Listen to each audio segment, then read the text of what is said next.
Hello and welcome to another Raggy's beer review from the beer room, home of beer reviews. So we're going over to Bradfield Brewery now for their Farmer's Stout. I would have liked to have done their blue, but sadly I can't get it locally, and hopefully when I'm up in Yorkshire in March I might be able to get it on cask, keg, bottle. I don't care, I just want it. Yeah, Farmer's Stout, 4.5% ABV. And we'll read what it says on the back. Well, actually, I'll pour it first, and then I'll read. As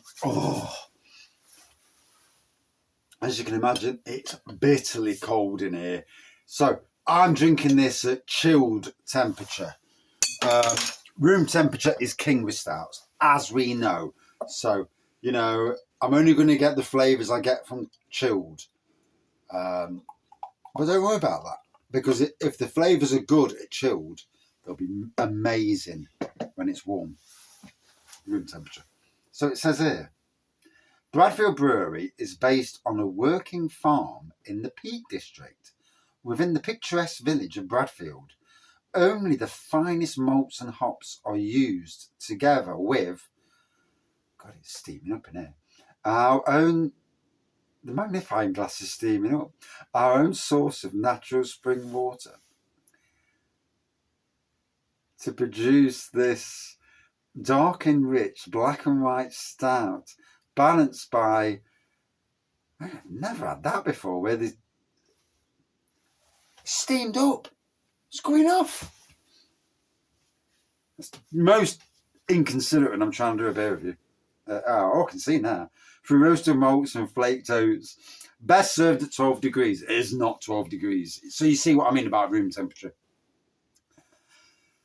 So Bradfield Brewery, Waterhouse Farm, High Bradfield, Sheffield, S66LG. So Benjamin's part of the Weald, Hugh the Beer Kid, and the good fellow, Mr. Hopsy, and Ginge Real Ale Trail. So always like to shout out to those who I know where they live. So as we can see, it's a lovely black pour. Slightly off-white head. I wouldn't call it a pure white, but I'd say off-white head. Look at that. Looks good, doesn't it? I'd say 4.5%. I'm sure it did. I can't remember. Memory's terrible. Although if I'm at work and someone says something, I'll remember that all day long. It's funny, isn't it? How your memory is. And I've got much more interest in beer than I have with people that I really don't care for want of a better word.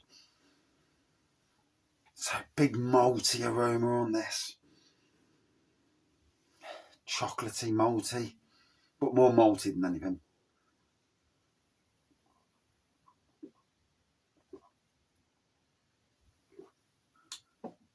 Nice smokiness to it. Like a nice roasty smokiness. And this is at chilled. So let me rephrase this again before anybody comments. You're drinking it at the wrong temperature. I know.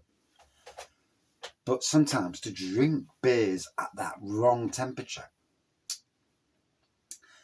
lets you know that when you drink it at the right temperature, you are drinking a beer which is going to blow your mind. That is extremely nice, even at the temperature it's at.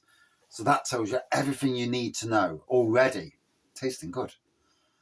Yeah, do need to get hold of the blue. It was coming on cask to a local beer bar, localish at least. And I said to them, when you're having it on, never got back to me. So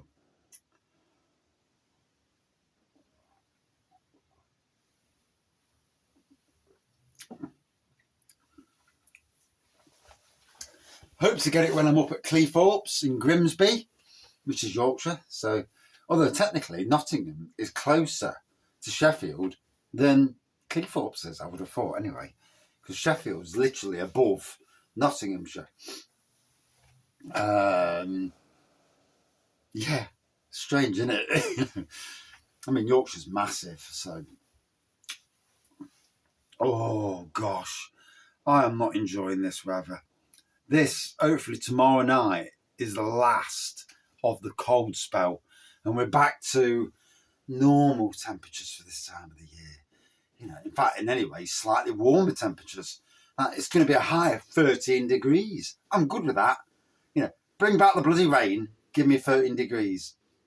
Sign on a dotted line. Rain, 13 degrees. I'll shake your hand. I'll just take it. Because mine is 8. No, that's just too blooming cold.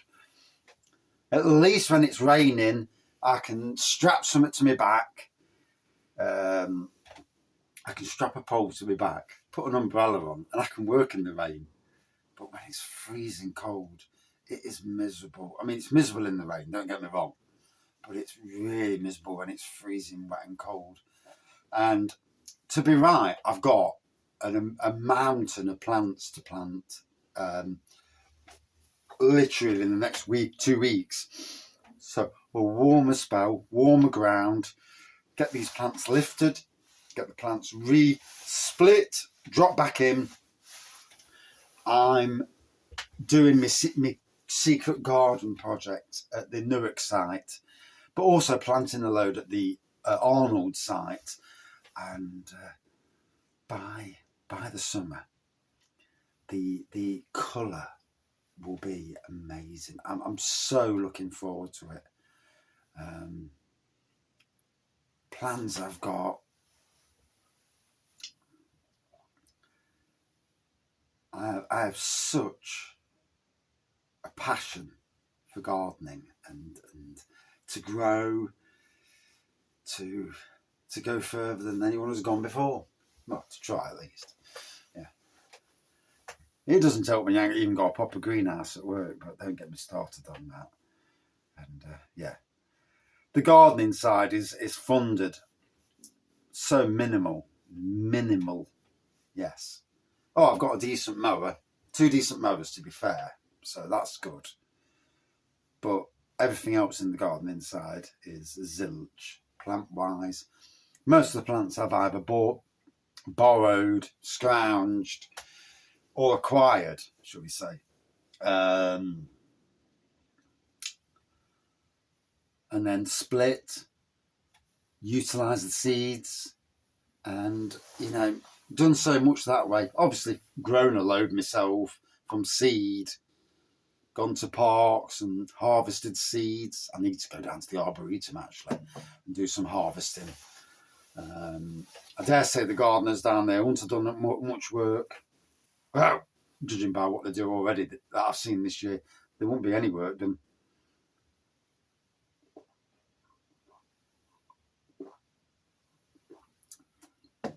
There were still leaves in the shrubbery from last year. That tells me all I need to know about the gardeners at the Arboretum.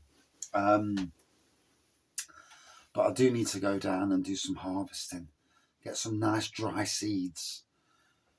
I do like to push boundaries. And this year, if I haven't got it looking as amazing as I can this year, I'll be disappointed in myself. There were no weddings this year to worry about, which was it was a big thing around my neck last year.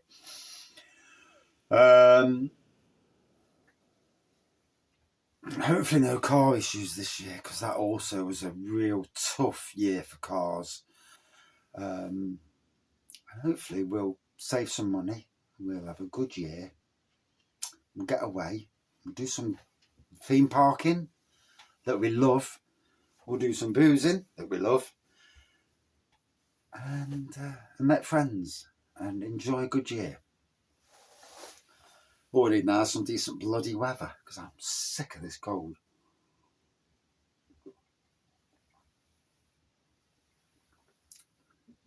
Oh, and we need Nottingham Forest not to get relegated for FFP. Man City, 115 charges. You know, there's a thing there.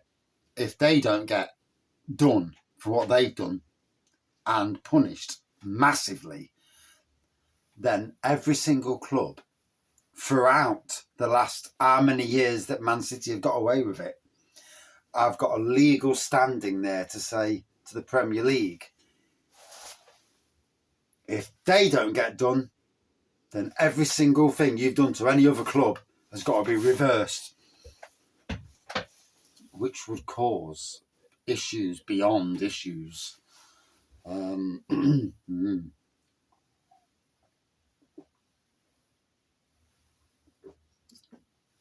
Or the FFP system. Financial fair play. Financial fair play. Has it ever really been a thing? The rich clubs have always been able to spend a whole lot of money. Nottingham Forest came up from Division 2 to Division 1, i.e. Championship to Premiership. Came up, won it, then won back-to-back European Cups. That will never be done in the history of the game. Everyone thought Leicester winning the Premiership the other year was a greatest thing. And it's like, no. What Forest did by winning winning Division 1, aka the Premier League, winning the European Cup, aka the Champions League, winning 2 League Cups, lost in the final of the 3rd League Cup. That was the greatest 3 years of any team, probably in the world, for what they came from to what they did. You know, there's no doubt about that in history. No.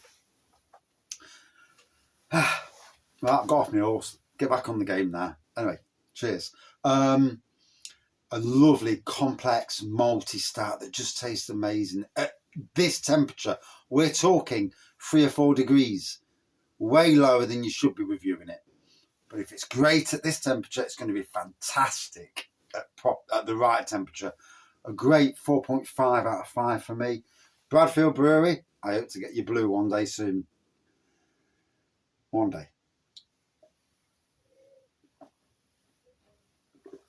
I said 4.5 out of 5, didn't I? Yeah. Comment for did or didn't. Cheers all.